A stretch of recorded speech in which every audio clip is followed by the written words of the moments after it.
move the ball up and down the field against that Tampa Bay Buccaneers defense. That is something that we didn't necessarily anticipate early in the year when we were talking about how the Bucs were flying off the ball, they were making plays, they were putting pressure on the opposing quarterbacks. That didn't happen last night. And I know it's the holiday season, and you're going to see a lot of people like you choosing to go to Jared, thinking they're going to get a discount. But I just want to tell you, every person that sells insurance, sells cars, and sells jewelry makes you think they're getting a discount. You're not.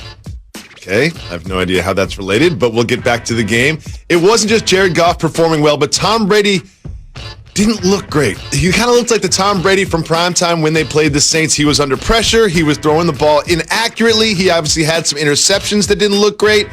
There were some drops in his defense. But, Jalen, what do you think about this Tom Brady that we saw last night? Here's what I think, Jacoby. Once you get up there in age, you're not able to deliver the football down the field the way you used to. And Bruce Arians' system requires the quarterback to throw the ball a lot deeper than he was required to do when he was in New England. And also, they're one of the worst teams on third and long situations. Here's what I will ask Bruce Arians and Brian Leftwich. Can y'all turn around and hand the football off? You know, y'all still got Ronald Jones II. Still have him, right? They still got Leonard Fournette. That's what it's going to have to take, more balance. I know when you see the weapons, you like, we got to get it to Evans. We got to get it to Godwin. We got to get it to Antonio Brown. And there are times when they were open and he couldn't get them the ball, Jacoby. He couldn't get them the ball. So I want to make sure that I'm giving credit to the Rams and their D, but I can't ignore the fact that when Tom Brady's throwing the ball down the field over 20 yards, he's been the worst person as a starting quarterback in the NFL to do so. Interesting. Well, Jalen, do you remember the Sunday night game when Patrick Mahomes got the ball with under 2 minutes left and just took his team down the field? It felt inevitable. You knew it was going to happen. I had nothing but the confidence that he was going to do that. I used to feel that way about Tom Brady, but Tom Brady had the ball down 3 with under 2 minutes left. No. And I didn't have the same kind of confidence. And you didn't either. I know you were up watching that game. I was like, I wonder how this one's going to end, because you just don't know. It doesn't feel inevitable the way it used to with Tom Brady. Bruce Arians, once again, was critical of his Hall of Fame quarterback, saying, when guys are open, we got to hit them. We can't misread coverage. Jalen, did he just say Tom Brady can't read coverage? Did he just do that again? Well, here's what happens, Jacoby. All of the success that he had in his GOAT career, none of it was in Tampa Bay. So when you get a chance to play with a new cast of characters, it becomes, what have you done for me lately?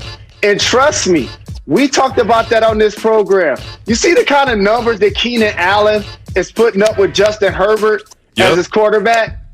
Well, that's what Godwin and Evans thought they were going to be doing. You know that, right?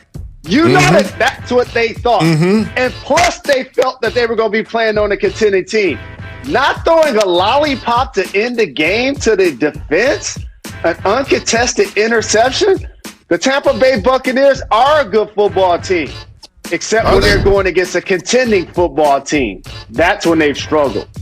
Well, we'll keep an eye on that story. There is another player playing with a new cast of characters, as you put it, and that is Montrezl Harrell, who has officially signed with the Lakers. When asked about whether or not the Clippers wanted him back, he said, apparently not if I'm on the other side, so it is what it is, really. Jalen, what do you think about him just coming out and saying that the Clippers didn't really want him back? I'm going to keep it 1,000. He ruined some of his value by playing poorly in the playoffs. You're going to see a lot of people getting big deals this offseason. The reason why he didn't get a long-term deal is because he was the defensive liability that the Joker continued to take advantage of, to the point where they had to take him out of the game. Of course, if the Clippers would have stepped up and signed him to a big deal, or Charlotte would have gave him a big deal, or any team in the league would have gave him a big deal, guess what? He would have signed with that team. He signed with the Lakers because they were offering a 2-year deal, an opportunity to win a championship, and he hopes to replay his value as somebody that won Sixth Man of the Year.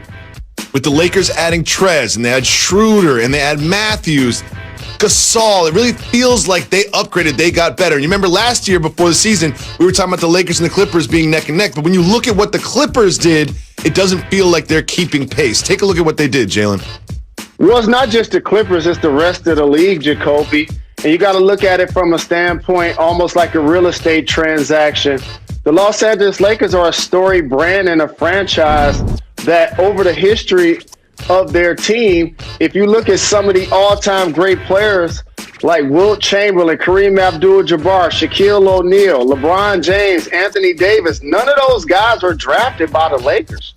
They went to Los Angeles because, number one, it's a terrific franchise, but also because they wanted to be in LA. It's just going to be more attractive than other places across the league. So for the Clippers, who plays in their building, eventually will get their own. They also had a really good offseason, Jacoby. They still have Kawhi and PG and Lou Will. Okay? They did a terrific job of adding Ty Lue as their head coach, re-signing Morris. The Clippers are the second best team in the Western Conference. It's just the Lakers are playing chess right now where everybody else is playing checkers, and LeBron James is doing a terrific job of making it unfair for everybody else to compete. Well, two things. The one thing that the Lakers and the Clippers have in common is they both have players from the Oklahoma City Thunder. Obviously, Paul George with the Clippers, and now Dennis Schroeder with the Lakers. Jalen, when you look at all of the players that the Thunder have acquiesced, coached up, and then lost, what do you think about their strategy this offseason?